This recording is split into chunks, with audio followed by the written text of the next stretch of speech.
Bismillahirrahmanirrahim. Assalamualaikum warahmatullahi wabarakatuh. Innal hamdalillah nahmaduhu wa nasta'inuhu wa nastaghfiruh wa na'udzu billahi min shururi anfusina wa min sayyiati a'malina. Man yahdihillahu fala mudhillalah wa man yudlil fala hadiyalah. Ashhadu an la ilaha illallah wahdahu la syarikalah wa ashhadu anna Muhammadan abduhu wa rasuluh. Qala Allah Ta'ala fil Qur'anil Karim, ya ayyuhalladzina amanu taqullaha haqqa tuqatih wa la tamutunna illa wa antum muslimun. وقال تعالى يا أيها الذين آمنوا اتقوا الله وقولوا قولا سديدا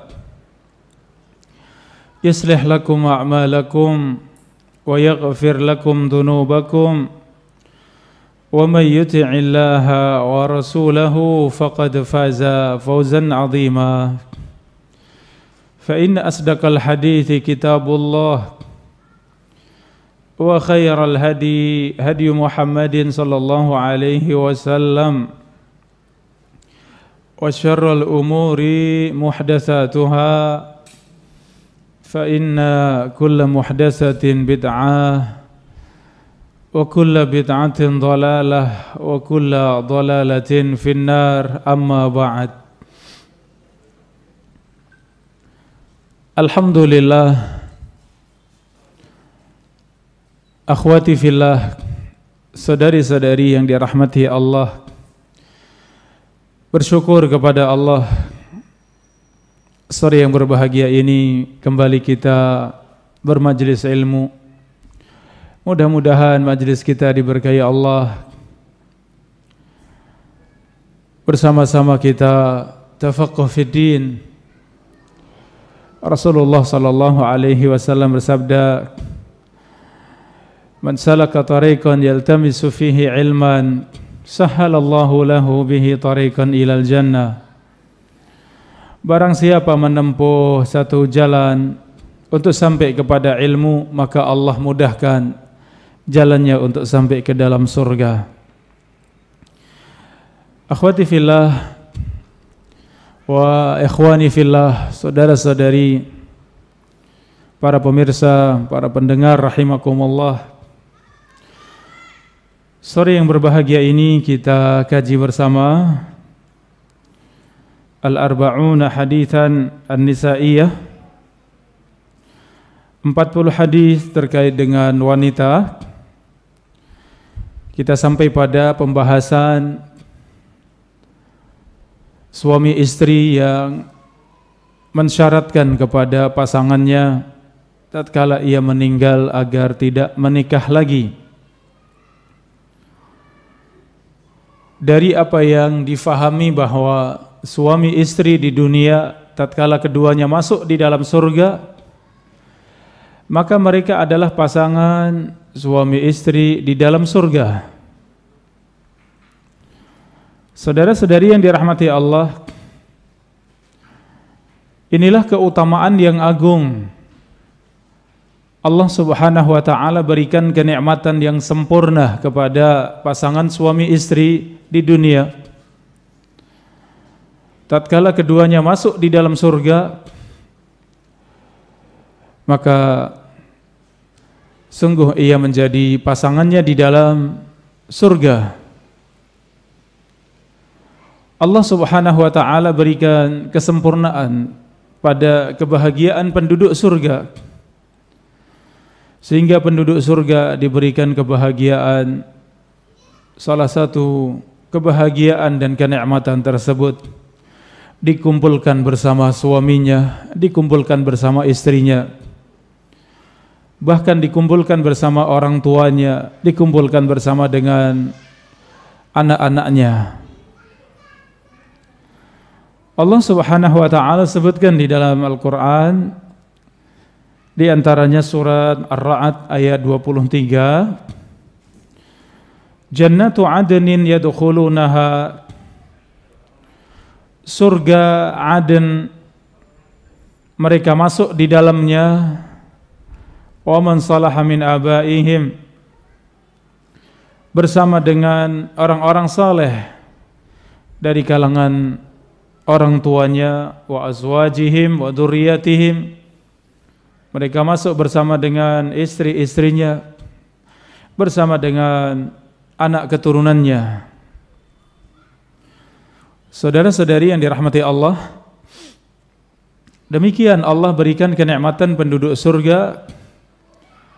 Allah kumpulkan mereka bersama dengan istri-istrinya, bersama dengan suaminya, bersama dengan orang tuanya, bersama dengan anak keturunannya. Demikian pula disebutkan di dalam surat Az-Zukhruf ayat 70, udkhulul jannata antum wa azwajukum tuhbarun, masuklah kalian ke dalam surga, kalian bersama dengan istri-istri kalian dalam keadaan bergembira. Saudara-saudari, para pemirsa, para pendengar rahimakumullah, Allah Subhanahu wa taala perintahkan kepada penduduk surga agar masuk di dalam surga bersama dengan orang-orang yang dicintai di dunia. Dan yang paling mereka cintai adalah istri, suami, orang tua, anak-anak.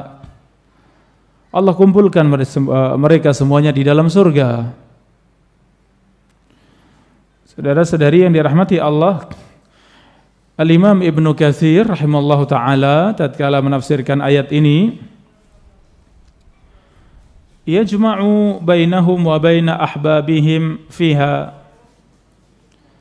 Kata beliau Al-Imam Ibnu Katsir, Allah Subhanahu wa taala kumpulkan mereka bersama dengan para kekasihnya, minal aba wal ahlin wal abna, dari orang tua mereka, istri-istri ataupun suami mereka dan anak-anak mereka, mimman huwa salih lidukhulil jannah minal mu'minin, yaitu orang-orang saleh yang mereka dimasukkan ke dalam surga, lituqirra a'yunahum bihim, Allah Subhanahu wa taala ingin menyejukkan mata mereka sehingga mereka masuk di dalam surga penuh dengan kebahagiaan. Disempurnakan kebahagiaan tersebut, mereka dikumpulkan bersama dengan keluarganya, bersama dengan istri, dengan suami, bersama dengan orang tua, bersama dengan anak keturunannya. Hatta innahu la turfa darajatul adna ila darajatil a'la, sampai mereka-mereka yang ada di derajat di bawah, maka mereka diangkat bersama dengan yang ada pada derajat di atasnya. Imtinanan minallah wa ihsanan, demikian karunia dari Allah, kesempurnaan, kebaikan dari Allah Subhanahu wa taala, min ghairi tankisin lil a'la an darajatihi, dengan tanpa mengurangi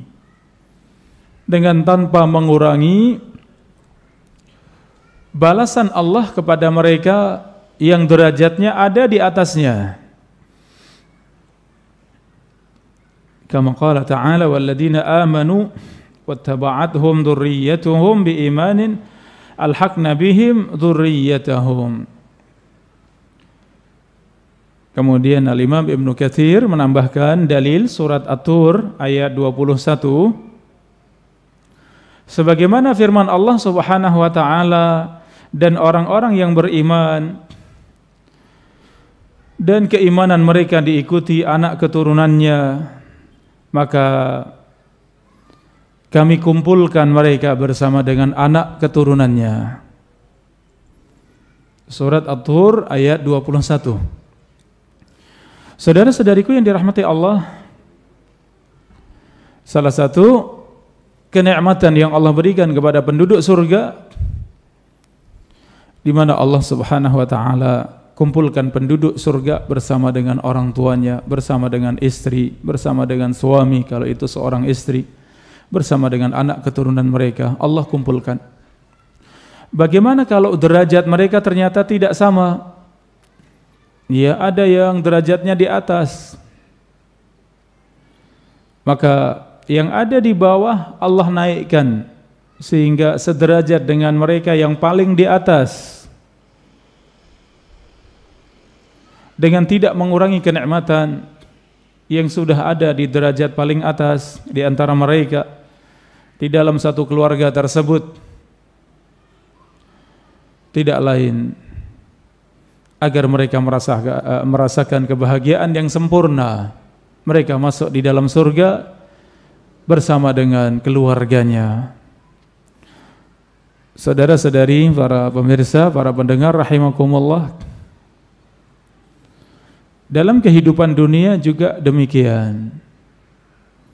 Allah Subhanahu wa taala berikan kita kesempurnaan tatkala Allah kumpulkan kita. Orang tua bersama dengan anak-anaknya. Demikian seorang anak dikumpulkan bersama dengan orang tuanya. Seorang suami, seorang istri dikumpulkan bersama dengan istrinya, bersama dengan suaminya. Kebahagiaan yang sempurna itu di dunia. Ternyata di surga juga demikian. Allah sempurnakan kenikmatan tersebut. Saudara-saudari yang dirahmati Allah, terkait dengan pasangan di dalam surga, jika ternyata seorang wanita pernah menikah dengan beberapa laki-laki, beberapa suami, apakah kemudian dikumpulkan bersama dengan yang mana? Tatkala semuanya masuk di dalam surga, maka istri akan dikumpulkan bersama dengan suami yang terakhir. Di dalam hadis riwayat Al-Baihaqi dari Hudzaifah radhiyallahu anhu, ia mengatakan kepada istrinya, "In syi'ti takuni zaujati fil jannah."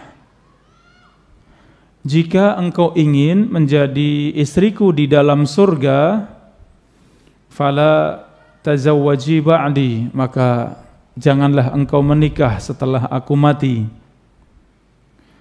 Fa innal mar'ata fil jannah li akhiri azwajiha. Sesungguhnya wanita di surga bersama dengan suami yang terakhir, fid dunya, suami di dunia yang terakhir.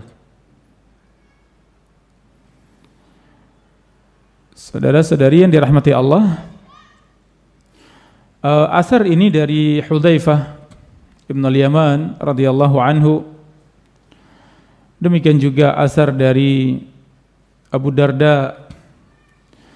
Para ulama hadis menyebutkan bahwa ini riwayatnya lemah, riwayatnya, sanadnya tidak lepas dari lemah, Sebagian menyebutkan bahwa jalannya tidak lemah. Oleh karenanya kesimpulannya bahwa apa yang diwasiatkan Hudzaifah, karena dari disiplin ilmu hadis bahwa ini hadis yang lemah atau asar yang lemah, maka tidak bisa dijadikan sebagai hujjah. Falidzalika harramallahu ala azwajin Nabi sallallahu alaihi wasallam ala an yankihna ba'dahu. Oleh karenanya istri-istri Nabi, para ibunda kaum mukminin, mereka diharamkan untuk menikah setelah wafatnya Rasulullah sallallahu alaihi wasallam. Li'annahunna azwajuhu fil jannah, karena mereka adalah istri-istri Nabi di dalam surga. Ini salah satu hikmah diambil dari asar tadi, walaupun secara keilmuan hadis bahwa asar tadi asar yang lemah. Saudara-saudari yang dirahmati Allah, Di dalam kitab Az-Zawajir, Ibnu Hajar Al-Haythami rahimahullahu ta'ala, beliau mengatakan, man matat fi ismati insan fahiya lahu duna ghairihi. Seorang wanita yang meninggal ya bersama dengan suaminya, maka ia dikumpulkan bersama suaminya di dalam surga. Bi khilafi man matat la fi ismati ahad. Berbeda dengan seorang wanita yang meninggal tidak bersama dengan suami, maksudnya tidak bersuami. Apa yang kita bahas tatkala seorang wanita meninggal, ya, ia meninggalkan suami atau ia tidak menikah lagi setelah wafatnya suami, maka yang seperti ini dengan asar tadi, ia bersama dengan suaminya tatkala keduanya masuk di dalam surga. Saudara-saudari yang dirahmati Allah, pasangan suami istri yang mungkin di dunia terkadang ya ada cekcok, ada kesalahpahaman, ya. Namun keduanya benar, pasangan suami istri, keduanya masuk di dalam surga dengan ampunan Allah, dengan rahmat Allah. Maka keduanya tetap menjadi pasangan suami istri di surga.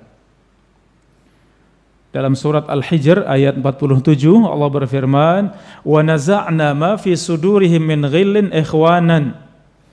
Dan kami hilangkan kebencian dan permusuhan di dalam dada-dada mereka, mereka saling bersaudara.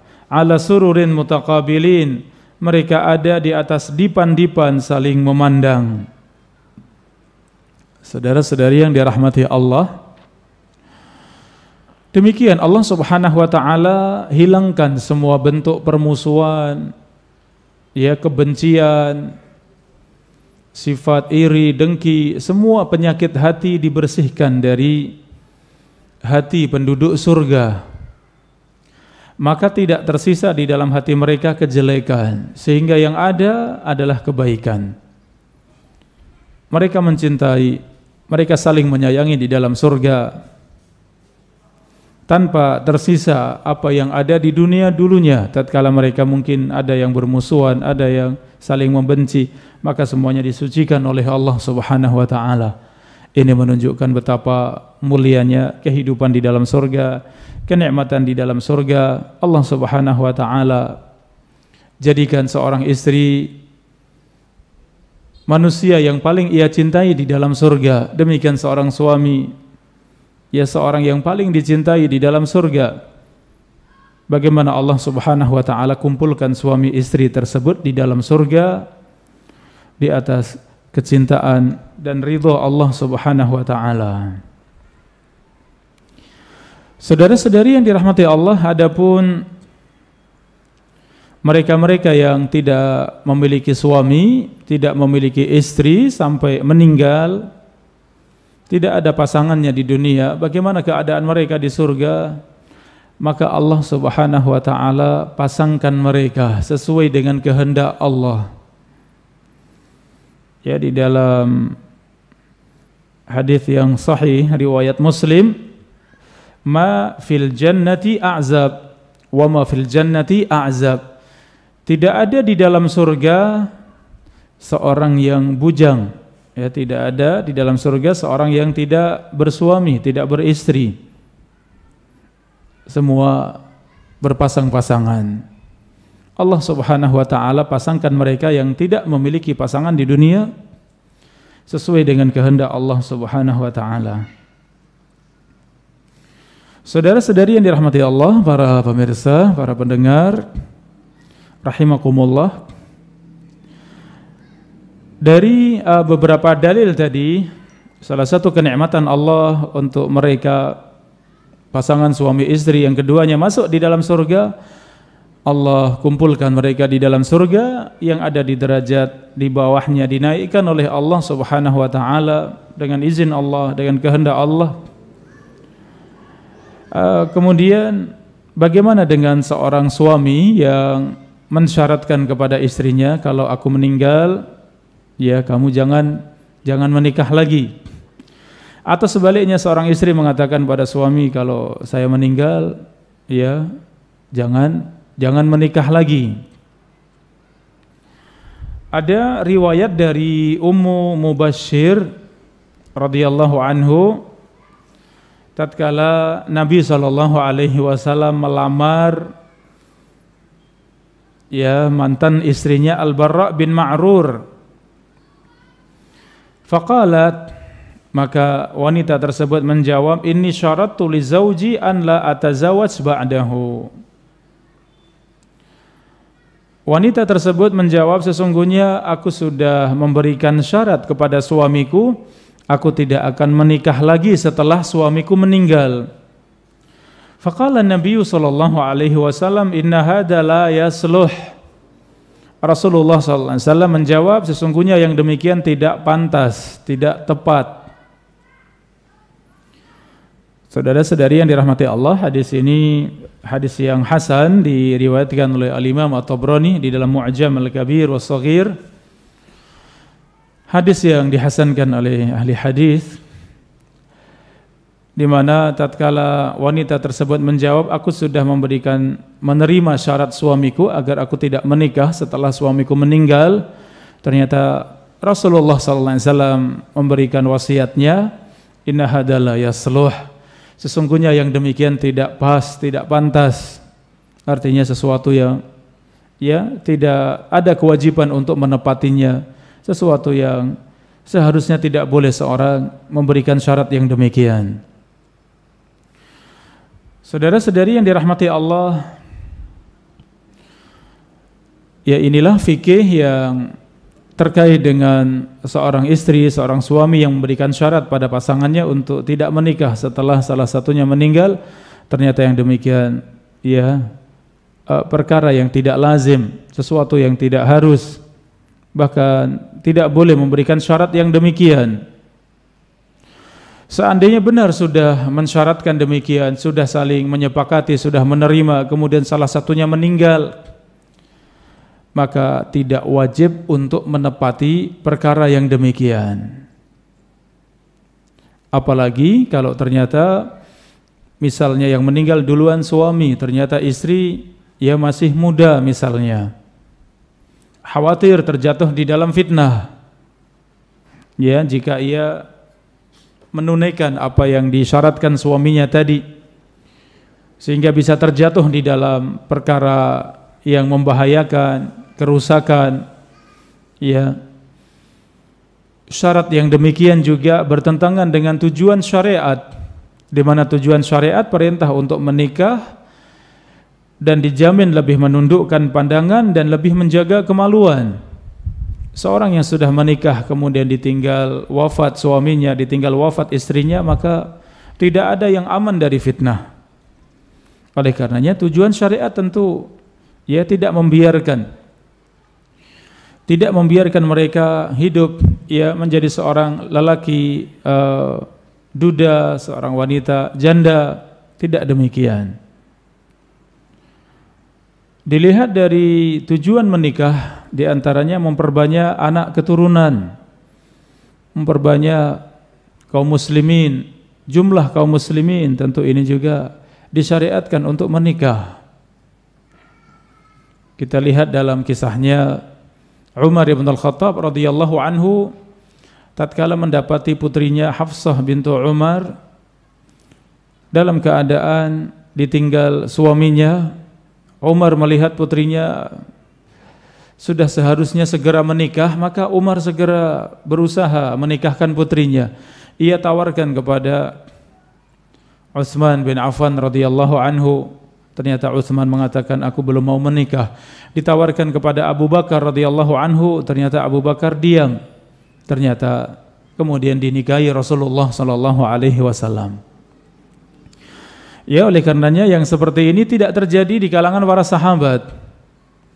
Ya, suami yang memberikan syarat pada suami jangan menikah setelah aku meninggal atau sebaliknya, ini tidak pernah terjadi pada ya kehidupan para salaf. Dan asar tadi, asarnya Hudzaifah Ibnu Yaman radhiyallahu anhu, athar yang dikatakan sanadnya lemah ya. Saudara-saudari yang dirahmati Allah, menutup pintu fitnah tentu jauh lebih penting daripada sekedar tadi mungkin perasaan, keinginan ingin dikumpulkan Allah di dalam surga sehingga tidak ingin menikah lagi, kemudian ingin dikumpulkan di dalam surga. Ya, kalau tidak ada sesuatu yang membahayakan, tidak masalah ya, tapi kalau dikhawatirkan terjadi sesuatu maka jangan. Syekh Muhammad bin Shalih Al-Utsaimin rahimallahu taala, beliau menjawab permasalahan seperti ini. La yajuz li zawj an yashtarita ala zawjatihi alla tatazawwaj ahadan ba'dahu. Tidak boleh seorang suami memberikan syarat kepada istrinya agar tidak menikah setelah ia wafat. Li'annahu munafin lisyara', karena perkara yang demikian bertentangan dengan syariat. Fa innal ladzi la yahil nisa'ahu min ba'dihi huwa nabi. Sesungguhnya yang tidak halal menikah setelahnya, setelah suaminya wafat, hanya Nabi sallallahu alaihi wasallam secara khusus. Wal mar'ah idza faraqaha zawjuha sawa'un furqata hayah aw furqata maut fa innaha takunu hina idzin hurrah.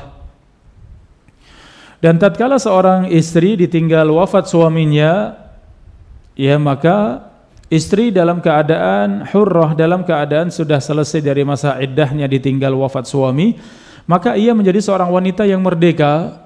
Artinya seorang wanita yang sudah lepas dari suaminya, maka ia bebas, ia tidak terikat, ia berhak untuk menikah dengan siapapun. Seandainya pun ada syarat, maka syarat yang disebutkan adalah syarat yang batil, tidak harus dipenuhi syarat tersebut. Saudara-saudari yang dirahmati Allah, sama halnya dengan suami yang memberikan wasiat, mungkin tertulis, dibaca setelah wafatnya suami, ternyata berwasiat jangan sampai menikah lagi misalnya, maka suami tidak berhak memberikan wasiat tersebut.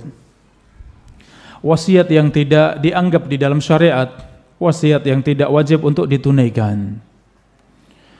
Saudara-saudari yang dirahmati Allah, di dalam riwayat yang disahihkan oleh Syekh Al-Albani, al-mar'ah li akhiri azwajiha, seorang istri bersama dengan akhir suaminya. Ya, ini riwayat ini disahihkan oleh Syekh Al-Albani. Demikian benar dari perkataan para ulama, para ahlul ilm menyebutkan benar bahwa seorang wanita nantinya di surga bersama dengan akhir suaminya kalau ia menikah lagi. Sebagian ulama menambahkan bersama dengan akhir dari suaminya atau yang masuk ke dalam surga. Mungkin pernah menikah 2 kali, ternyata yang masuk surga mungkin suami yang pertama misalnya, maka bersama dengan suami yang pertama. Ya, kalau suami yang terakhir yang masuk surga atau dua-duanya masuk surga, maka masuk di dalam hadis ini al-mar'atu li akhiri azwajiha, seorang istri bersama dengan akhir suaminya. Saudari-saudari yang dirahmati Allah, ya, terkait dengan kebiasaan pada sebagian pasangan suami istri tadi, ya, berwasiat kepada pasangannya agar tidak menikah setelahnya, ya, ini semuanya riwayat yang menyebutkan tadi dari Hudzaifah dan juga Ummu Darda, riwayat yang tidak lepas dari derajat lemah. Demikian juga kebiasaan salaf juga tidak demikian. Mereka yang sudah menjadi seorang janda, menjadi seorang duda, mereka segera menikah.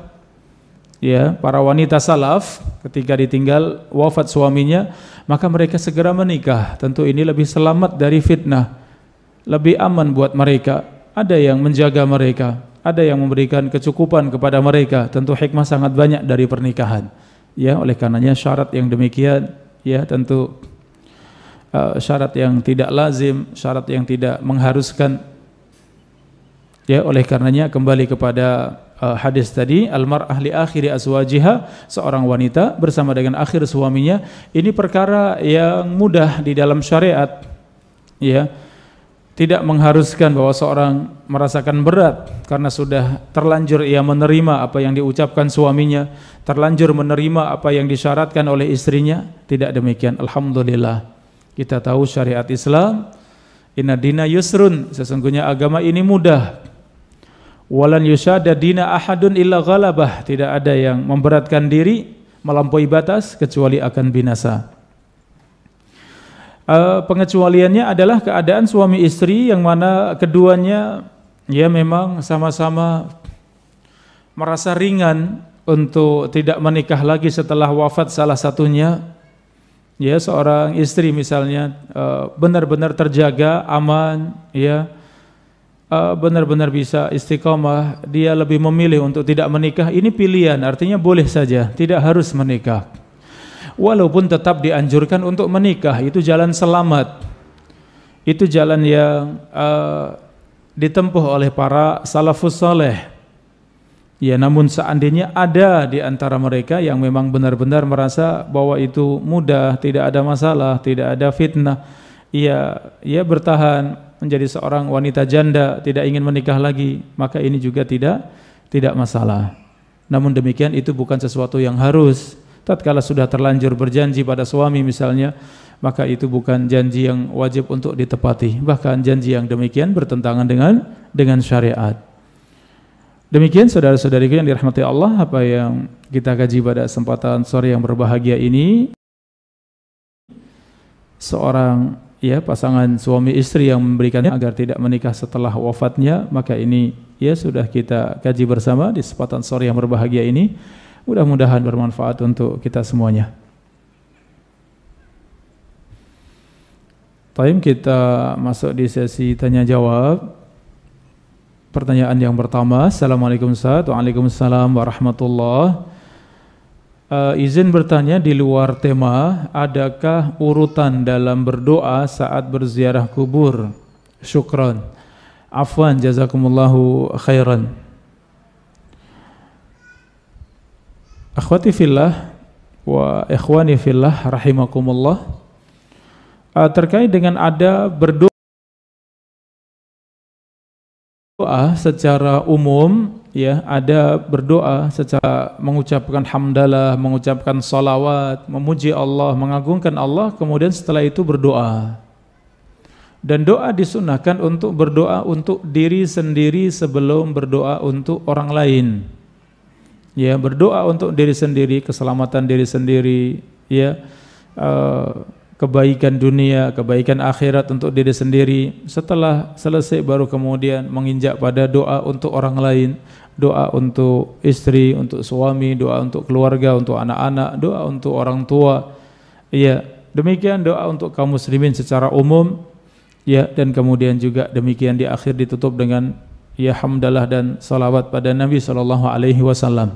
Ini urutan doa yang disunnahkan, walaupun ini tidak harus demikian ya. Terkait dengan doa ketika ziarah kubur, maka tujuan kita ziarah kubur ada dua, ya. Sebagaimana disebutkan dalam hadis yang sahih, zurul maqabir fa innaha tudzakirukumul akhirah. Ziarahlah kubur agar kalian mengingat akhirat, agar kalian mengingat kematian. Ya, ini diantara tujuan ziarah kubur, agar kita mengingat akhirat, agar kita mengingat kematian. Ziarah kubur agar melembutkan hati kita. Di antaranya adalah ziarah kubur dalam rangka untuk mendoakan. Ya, kita mendoakan keluarga kita, saudara-saudara kita, dan seluruh kaum muslimin dan muslimat agar Allah Subhanahu wa taala berikan ampunan, Allah sayangi mereka, Allah rahmati mereka. Ya, maka di dalam doa tujuan khususnya ini, doa dalam ziarah kubur mendoakan mereka. Ya, maka tidak ada dalil khusus ya tentang urutan doa tersebut, yang jelas isinya adalah mendoakan mereka semuanya agar Allah Subhanahu wa taala berikan ampunan. Demikian, Allah taala a'lam bis-shawab. Baik Ustaz, apakah hukum jualan tapi dengan sistem MLM dan ada sertifikat halal dari lembaga halal dari negara? Syukran. Afwan, jazakumullahu khairan. saudara-saudari yang dirahmati Allah, terkait dengan jual beli, ya, muamalah ataupun transaksi jual beli, selama itu tidak ada yang bertentangan dengan syariat, maka hukumnya halal, hukumnya boleh. Tidak ada kezaliman di dalamnya, tidak ada penipuan, tidak ada kebohongan, tidak ada riba, ya, tidak ada yang menimbulkan mudarat ataupun permusuhan, maka pada asalnya hukum jual beli adalah halal. Wa ahallallahu al-bai'a wa harrama riba. Allah menghalalkan jual beli dan Allah mengharamkan riba.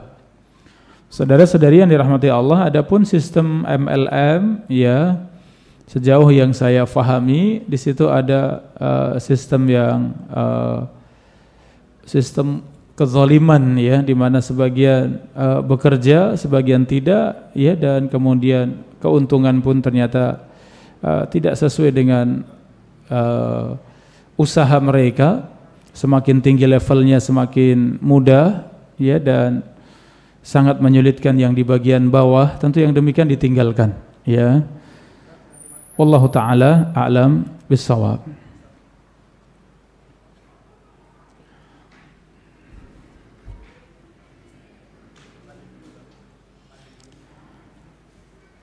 Baik, pertanyaan berikutnya, bolehkah kita melihat dengan kagum foto-foto masa lalu istri? Misal ketika istri masih SMA atau beberapa tahun sebelum istri berhijrah, ya. Baik, syukran jazakumullah khairan atas pertanyaannya.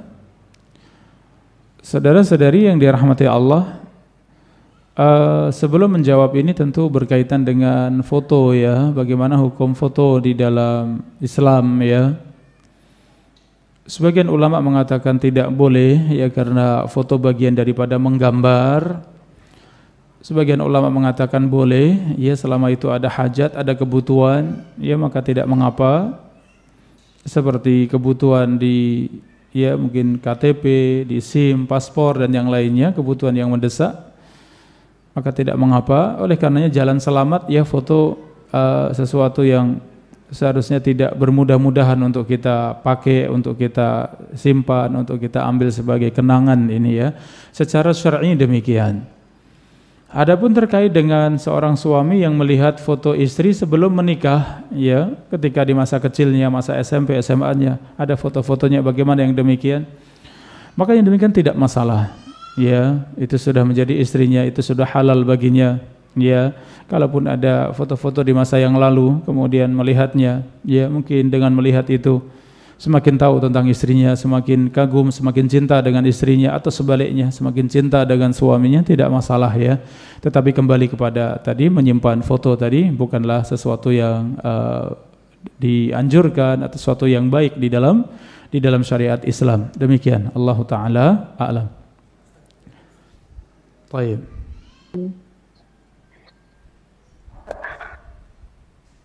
Silakan. Halo, Assalamualaikum. Ya, waalaikumsalam warahmatullahi. Saya Aceh, Ustaz. Ya, Ibu, pertanyaannya apa, Ibu?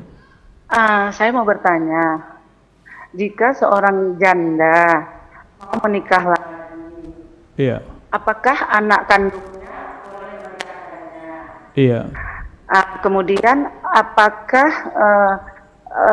wali itu harus berurut sesuai urutan, misalnya ayahnya jika masih ada, jika tidak ada, atau saudara kandungnya.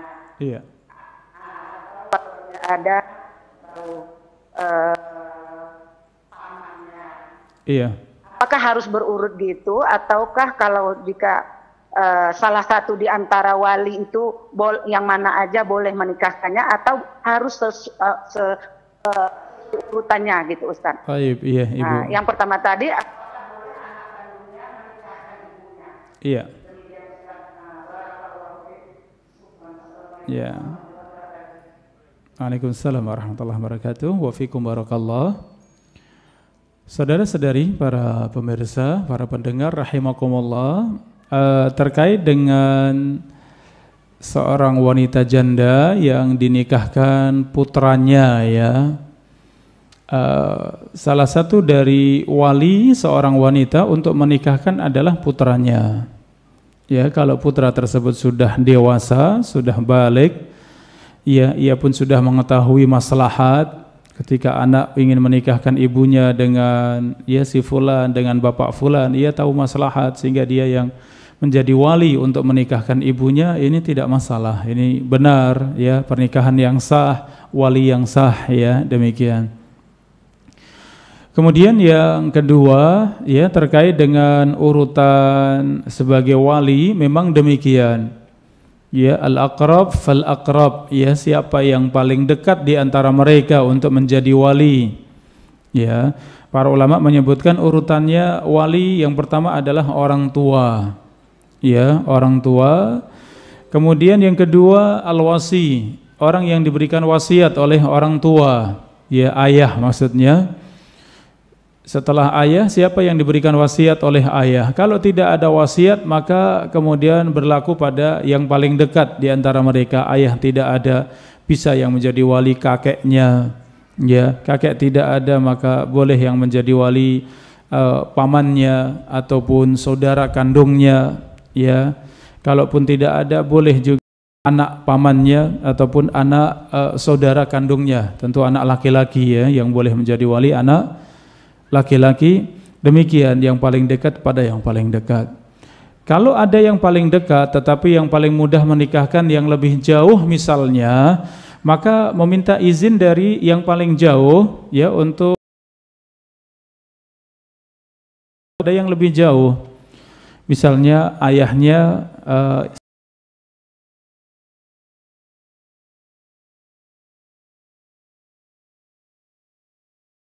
mewakilkan kepada pamannya untuk menikahkan putrinya. Ya, kita tahu bahwa syariat Islam syariat yang mudah ya, sehingga tidak ada, kalau kita faham dengan syariat dalam Islam, tidak ada yang menyulitkan di dalam syariat Islam ya. Demikian, oleh karenanya tatkala itu memang keadaan sangat sulit, terkadang seorang wanita tidak ada wali sama sekali kecuali satu orang atau dua orang, mungkin anak pamannya, mungkin anak saudara kandungnya, tetapi tinggal sangat jauh, mungkin di luar negeri, ya beda kota misalnya. Bagaimana menikahkan? Alhamdulillah, ya wali tersebut bisa dihubungi, kemudian wali tersebut secara resmi mewakilkan kepada orang lain ya sebagai walinya. Kalau sudah diserahkan, mewakilkan kepada yang lain, maka disebut dengan al-wasi, orang yang mendapat wasiat untuk menikahkan, maka dia yang menikahkan. Ya, jadi ini yang juga biasa terjadi di negeri kita. Terkadang kiai menikahkan, ustadz kadang menikahkan. Ini ya kalau ia mendapatkan wasiat ya atau dipercaya untuk mewakili misalnya, maka yang demikian diperbolehkan. Demikian, Allah Ta'ala a'lam bissawab. Tapi berikutnya, sebatas apa kedekatan suami dengan mertua perempuan?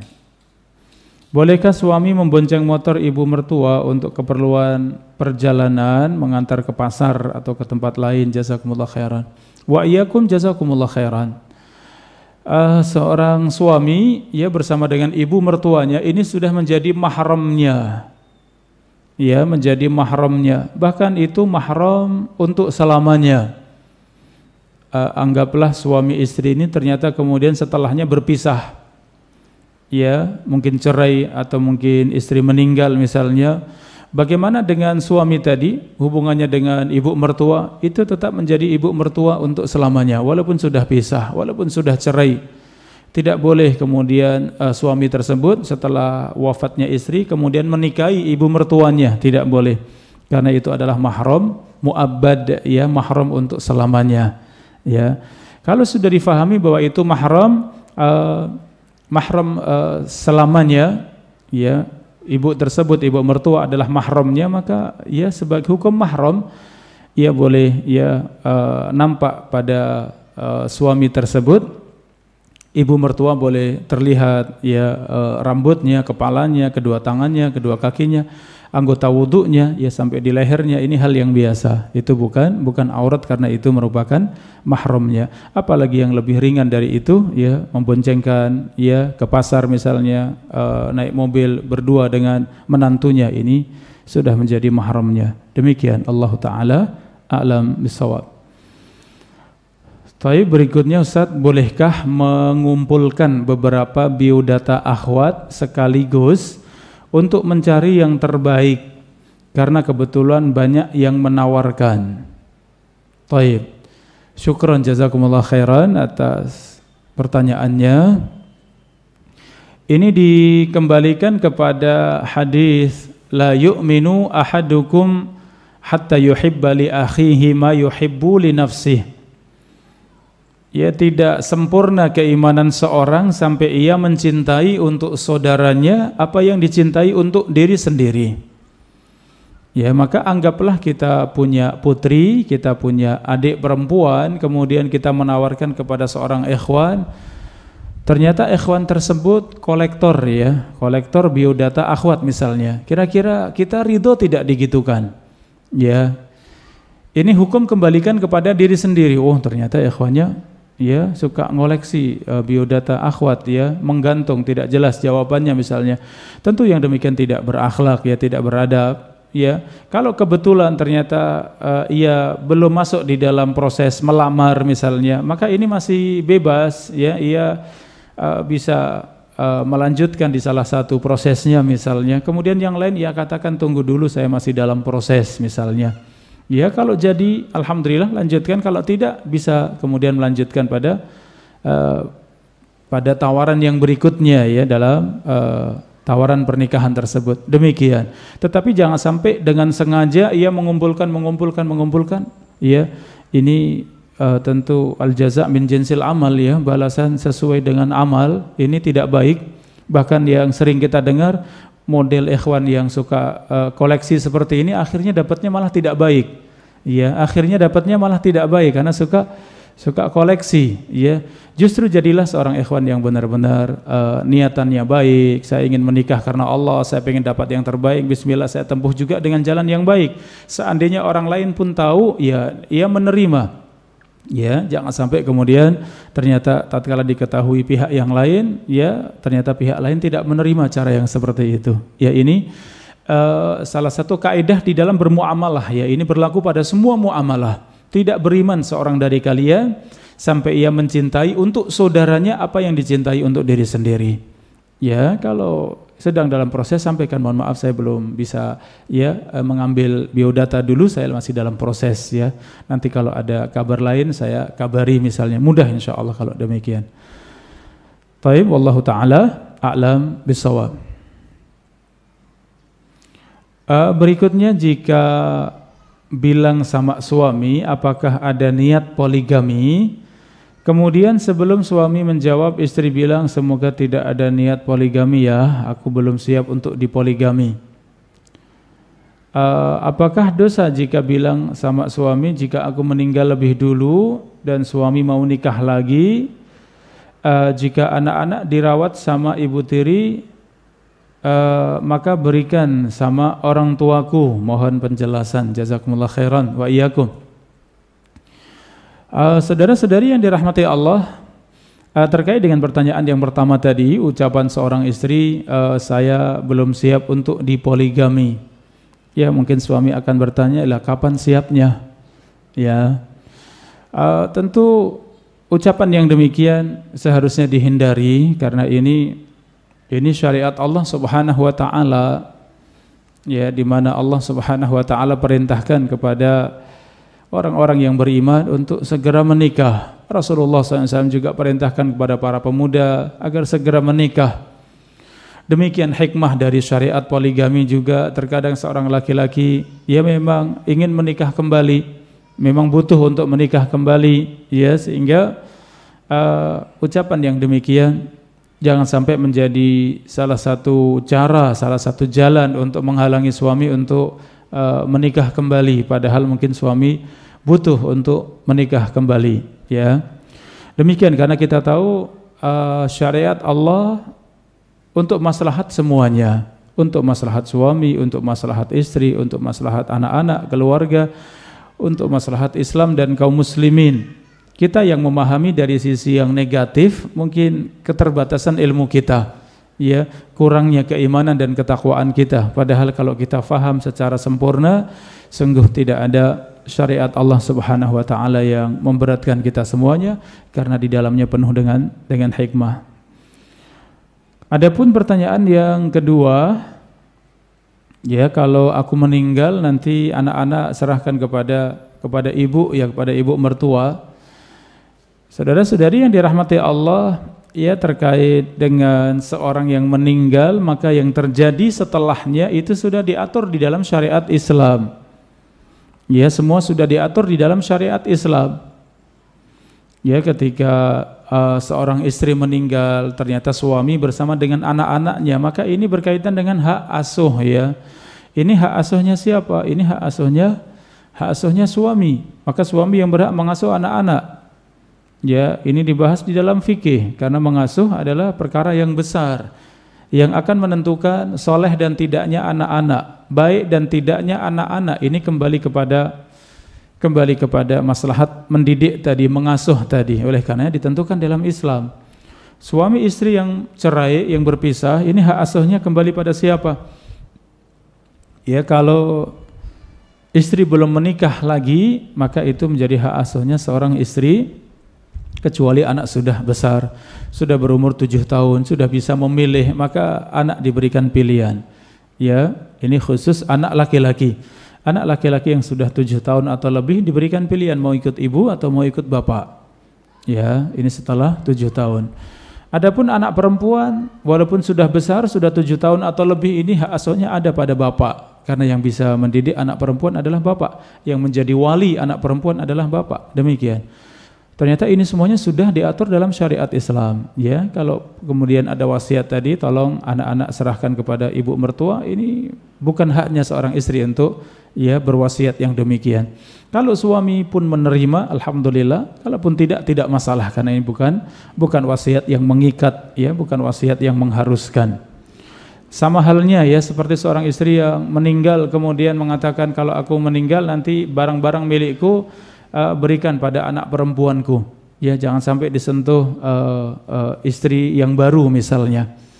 Ini juga sama, sesuatu yang sudah diatur dalam Islam, di mana harta dari seorang yang meninggal itu hartanya sudah menjadi harta warisan. Harta warisan sudah diatur di dalam syariat Islam.